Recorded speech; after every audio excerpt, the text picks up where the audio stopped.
Ako lang ang way, ang tanging kaparaanan, ang daan, tanging pag-asa ng lahat upang makaalis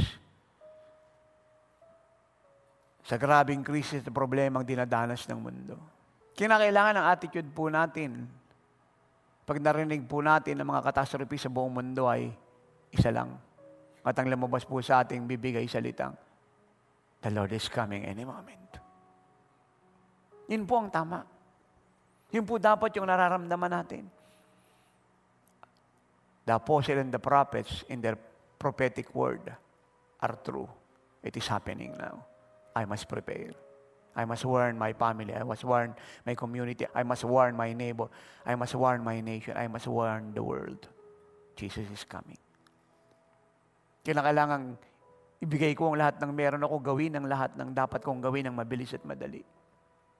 Kailangan isakripisyo ang sarili ko, gagawin ko. The Lord is coming. Yun po ang tamang attitude. Yun po yung tamang damdamin. Mabuhay ang church na may karunungan, umalis po sa foolishness, sa pag-ignorante. Kagaya po ng attitude ng mga nasa secular. But be wise more than the devil, and yet so humble as a dove. Sa lahat po ng nababalitaan nating krisis na nagaganap sa mundong ito, ang puso po natin ay lumalaki sa mitiing, umabot ng kaluluwa. Kaya dapat, saan man po kayo pumupunta mga inibig, dapat meron po kayong dalang brochure. Kung nakikita niyo po mga tao riyan, ang naisip niyo po agad ay kaligtasan ng kaluluwa nila. Dapat lagi kayo may mga bit-bit na salita ng Diyos. At di lang kayo may bit-bit, dapat minimemorya niyo po yung mga tinuturo ko po sa mga tracts na yan. Para may share niyo po sa kanila ng maayos. Kapag tayo po pumunta sa school, wag lang pong edukasyon maisip natin, kundi po yung kaluluwa ng kaklase natin. Pumunta po tayo ng place of work, ay wag lang pong maisip natin yung trabaho ang gagawin natin, kundi yung kaluluwa ng office mate natin. Pumunta po tayo sa place of business, ang maisip po natin ay hindi lamang po negosyo, na kung saan tayo po ay involved, kundi po yung kanegosyo natin yung kaluluwa po nila. Nag-abroad po tayo, maisip po natin ay hindi po yung pupuntahan natin lugar at kumpanya na atin pong tapagtrabuhan, kundi po yung mga tao roon na dapat pong pumasok sa langit, sino man po sila. Kung tayo po yung magkakaroon ng opportunity makapagsalita, let us not talk about ourselves and others. But let us talk about Him, Jesus Christ the Messiah, who saves us and who will save them too. Nagkaroon po tayo ng oportunidad na makapagsalita. Ang pag-usapan po natin ay wag po yung ating sarili, yung problema natin, pangangailangan sa buhay, yung biyaya natin. Even though wala pong pangit yan, but let us talk about Jesus Christ the Messiah.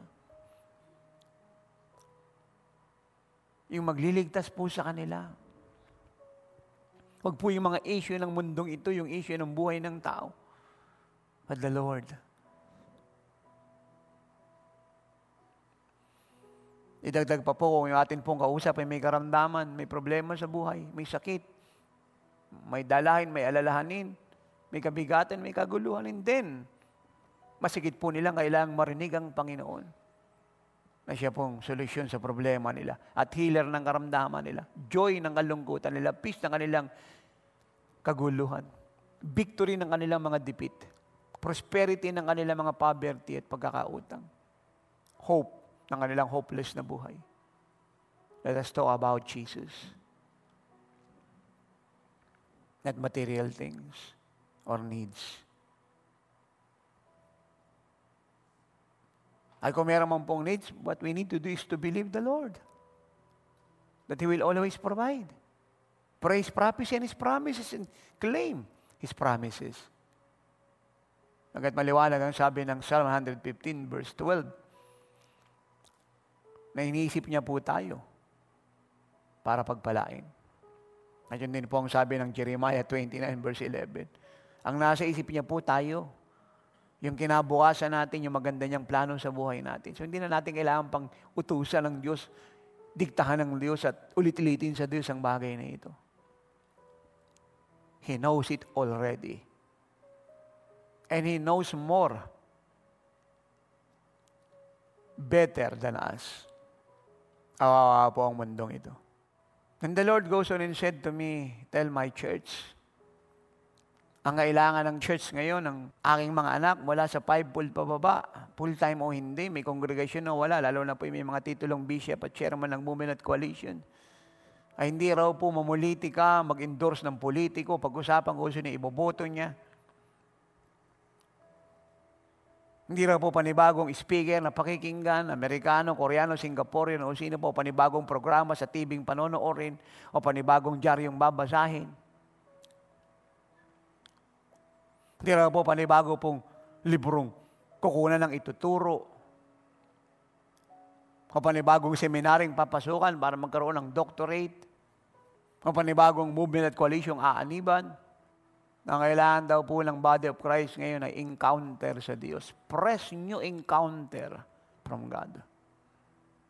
Bago raw pong karanasan, sariwang karanasan mula sa Diyos.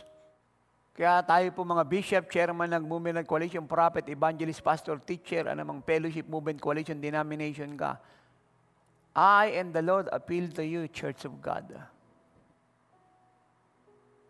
It's time to walk with the Lord, holy, blameless. It's time to live a life of prayer, to have a fasted life. It's time to die in the things of the world. It's time to surrender your desire for material things, for possession and accreditation of men. It's time to live for Christ. It's time to redeem the time and to use everything we have to win many souls as we can. Oras na para tayo po mag-involve sa season of prayer na yung atin po mga fellowship at churches ay maging bahay ng Diyos, bahay ng pananalangin. Oras na para pangunahan niyo mga bishop, mga pastor, prophet, evangelist, teacher, cell leader, Sunday school teacher, elder, deacon, ang mga kongregasyon, sa tamang buhay, sa kabanalan, sa totoong paglilingkod, sa integridad, sa pananalangin, pag-aayuno.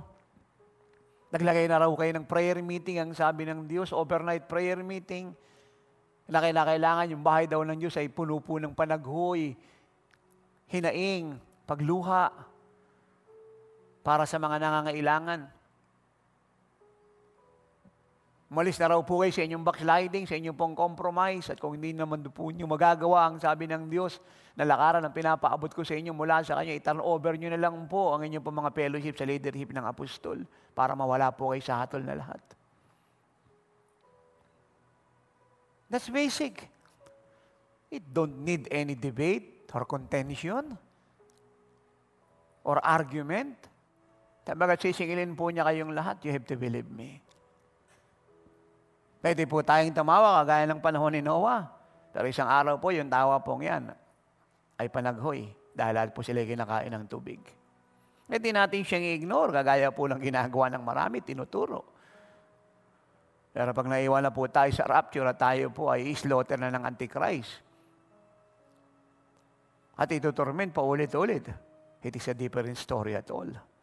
If you will study the book of Revelation, and the Holy Spirit said that to me last night, actually, the book of Revelation is not all about John the Revelator. No. The book of Revelation is not all about presentation of end-time event, even though yun po talaga yun. Or eschatological event.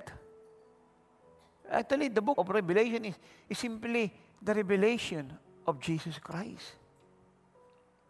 Ayun po talaga ang tamang explanation ng book of Revelation. It's all about the revelation of the Messiah. Read chapter 1 of the book of Revelation. Na-encounter ni John the Apostle ang Lord sa Isle of Patmos. What you call that? The revelation of Jesus Christ. As a revelation pong ito yung mga warning, mga appeal, mga admonition. And then let us go to the last page of the book.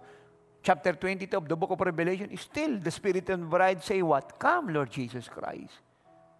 After pa rin ang Holy Spirit at ang bride na ma-reveal ang Messiah.